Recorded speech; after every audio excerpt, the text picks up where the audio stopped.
आज हम लोग सीखेंगे सिंगल डोर रेफ्रिजरेटर का कंप्लीट वायरिंग और इसमें कौन कौन से कंपोनेंट होते हैं और किस कंपोनेंट का क्या काम होता है वही सीखेंगे। तो चलिए वीडियो को शुरू करते हैं।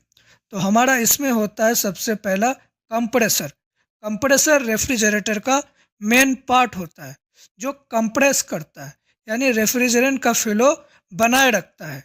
ये प्रेशर डिफरेंस क्रिएट करता है। और उसके बाद हमारा होता है एक रिले जो कि कंप्रेसर के ही रनिंग और स्टार्टिंग वाले टर्मिनल में जाके कनेक्ट होता है। रिले के जरिया कंप्रेसर के रनिंग और स्टार्टिंग वाले टर्मिनल में फेज आता है। और जब एक बार कंप्रेसर स्टार्ट हो जाता है तो रिले का काम होता है स्टार्टिंग वाले टर्मिनल से फेज को डिस्कनेक्ट करके सिर्फ रनिंग वाले टर्मिनल में फेज को बनाए रखना। उसके बाद हमारा एक होता है OLP यानी ओवरलोड प्रोटेक्टर। इसका नाम से ही पता चलता है और ये हमारे कंप्रेसर के कॉमन वाले टर्मिनल में जाके कनेक्ट होता है, जिसके जरिया कंप्रेसर के कॉमन वाले टर्मिनल में हमारा न्यूट्रल आता है। और जब कंप्रेसर किसी वजह से ओवरलोड हो जाए या कंप्रेसर गर्म हो जाए तो ओवरलोड का काम होता है कंप्रेसर को ट्रिप कराना। और उसके बाद हमारा एक होता है रेफ्रिजरेटर में थर्मोस्टेट। थर्मोस्टेट का काम होता है टेम्परेचर को, जैसे हम अगर किसी फ्रिज को 4 टेम्परेचर पे सेट कर दे तो वो 4 टेम्परेचर में आने के बाद कंप्रेसर को बंद कर देगा। और अगर हम थर्मोस्टेट को 5 टेम्परेचर पे सेट कर दे तो कंप्रेसर यानी वहाँ का फ्रिज का टेम्परेचर 5 जब आ जाएगा तो थर्मोस्टेट कंप्रेसर को बंद कर देगा। ये हमारा मेन पार्ट हो गया। और इसमें हमारा एक बल्ब भी होता है और डोर स्विच भी होता है। नाम सुन के ही पता चल जाता है कि जब हम फ्रिज का गेट खोलते हैं तो बल्ब जलता है और जब बंद कर देते हैं तो बल्ब बंद हो जाता है।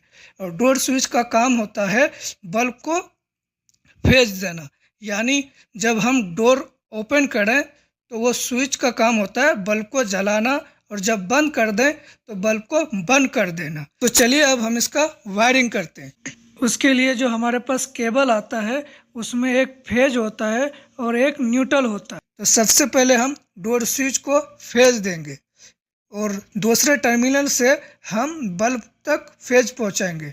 यह हमारा डोर स्विच सीरीज कनेक्शन में रहेगा, यानी जब डोर ओपन होगा तो बल्ब में हमारा फेज पहुंचेगा और जब डोर बंद हो जाएगा तो बल्ब में हमारा फेज नहीं पहुंचेगा।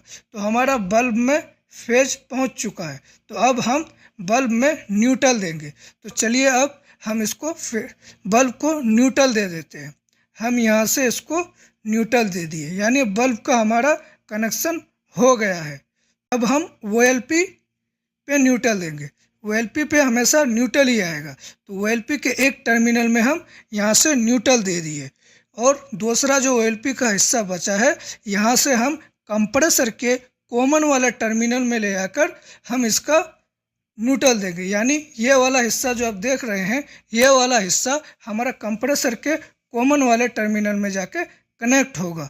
तो हमारा कंप्रेसर को न्यूट्रल मिल चुका है। अब हम कंप्रेसर को फेज देंगे। तो हमारा फेज यहाँ से आके सबसे पहला थर्मोस्टेट के एक टर्मिनल में जाके कनेक्ट होगा। दूसरे टर्मिनल से यानी थर्मोस्टेट के दूसरे टर्मिनल से हमारा फेज रिले में जाके एक टर्मिनल में जाके कॉमन कनेक्ट होगा। हमारे इस रिले में 3 टर्मिनल है, एक कॉमन है, एक रनिंग है और एक स्टार्टिंग है। यहाँ पे आपका रिले में लिखा हुआ रहता है, तो जो हमारा थर्मोस्टेट से फेज आएगा वो हमारे कॉमन वाले टर्मिनल में जाके हम इसको कनेक्ट कर देंगे। यानी जब थर्मोस्टेट का टेम्परेचर जब सेट कर देंगे और उतना टेम्परेचर फ्रिज में आ जाएगा तो यहाँ से करंट आना बंद हो जाएगा और रिले में फेज नहीं पहुँचाएगा। तो अब हम रिले में फेज दे दिए। अब यहाँ से हम रनिंग और स्टार्टिंग वाले में देंगे।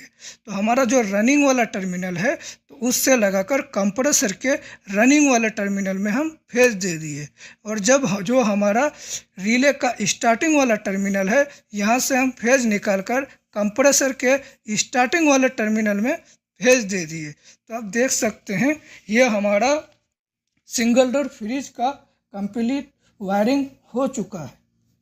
ये आप देख सकते हैं। यहाँ से आप एक बार और समझ लीजिए, फेज से जब यहाँ से फेज निकला है हमारा थर्मोस्टेट में, तो थर्मोस्टेट के एक टर्मिनल में जाके लगा है और दूसरे टर्मिनल से रिले में गया है। यानी थर्मोस्टेट का काम होता है टेम्परेचर को बनाए रखना। जितना टेम्परेचर में सेट करेंगे उतना टेम्परेचर फ्रिज का हो जाएगा, तो वहाँ से थर्मोस्टेट फेज देना बंद कर देगा और हमारा कंप्रेसर बंद हो जाएगा। और ओवरलोड जो है हमारा यहाँ से न्यूट्रल मिला है, और न्यूट्रल जब कंप्रेसर ओवरलोड हो जाएगा या किसी वजह से या गर्म हो जाएगा, तो ओवरलोड का काम होगा कंप्रेसर को ट्रिप कर देना, और डोर स्विच का काम होता है बल्ब को जलाना और बंद करना।